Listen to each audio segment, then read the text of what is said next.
It lays the predicate and the foundation for the development of a weather satellite that will permit man to determine the world's cloud layer and ultimately to control the weather, and he who controls the weather will control the world. There are many known ways to control the weather, and the best way to steer it seems to be with the NEXRAD Doppler Weather Radar Network. The circular blue flashes seen in this video are frequency transmissions from the NEXRAD network of transmitter installations. The brighter the blue flash from a frequency transmission installation, the more pronounced and powerful the repelling effect on any air mass or storm in the vicinity will be. Where there are no blue flashes, there is no transmission, thus no repelling effect, thus no resistance for a migrating storm. Translation: a migrating storm will be hindered from moving toward frequency transmissions and will easily migrate in a direction with no transmissions. So again, I ask, was Hurricane Helene's path and behavior just an act of nature, or was it engineered? Whatever happened during Hurricane Helene, our own government is actively killing the victims of the flooding. We're in Nashville, and I saw 2 Air Force helicopter 60s, and I knew they were PJs just looking at them. And I went up to them, like, hey guys, like, what are y'all doing? And like, this is what you need to be doing. This is how I'm finding people. And they're like, we can't go. We're waiting on Title 10 orders. And I'm like, what? They can't get any authority. There's military helicopters all over here sitting on the ground, and they can't do nothing. Even my JSOC boys in Fayetteville, they can't get orders to come out here. It is just the most disgusting thing, and they're killing these people. And I don't know why they're doing it. I don't know what kind of conspiracy. I've heard so many things, whatever you want to come up with, but they are literally allowing these people to fucking die in the mountains right now because we can't get helicopters. Not only is the government standing down, they are stopping others from helping.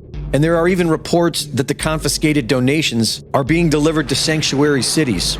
So I'm here in Boone, North Carolina. I'm at the staging area. I volunteered myself and my canines to come up and do some search and rescue efforts. Obviously, you see all my equipment.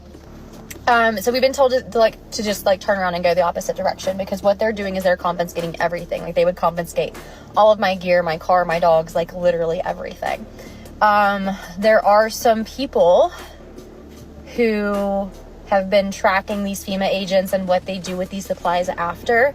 And these are people that are directly associated with the group that I'm volunteering with. And essentially what they're doing is they're taking these supplies to sanctuary areas for illegal migrants and giving it all to them. An unmarked black helicopter was caught on camera deliberately causing thousands of dollars of damage to a donation and support center. The government is no longer trying to hide.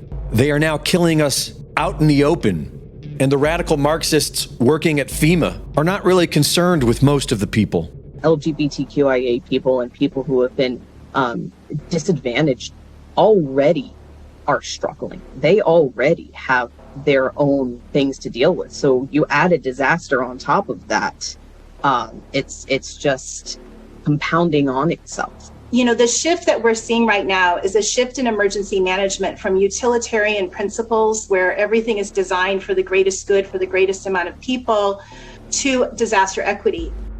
We the people point out that they are killing us, and they complain that it's hurtful. Right after the government says they don't have enough money for the American people stricken by the floods, and that another storm is coming, they announce another $157 million to the people of Lebanon.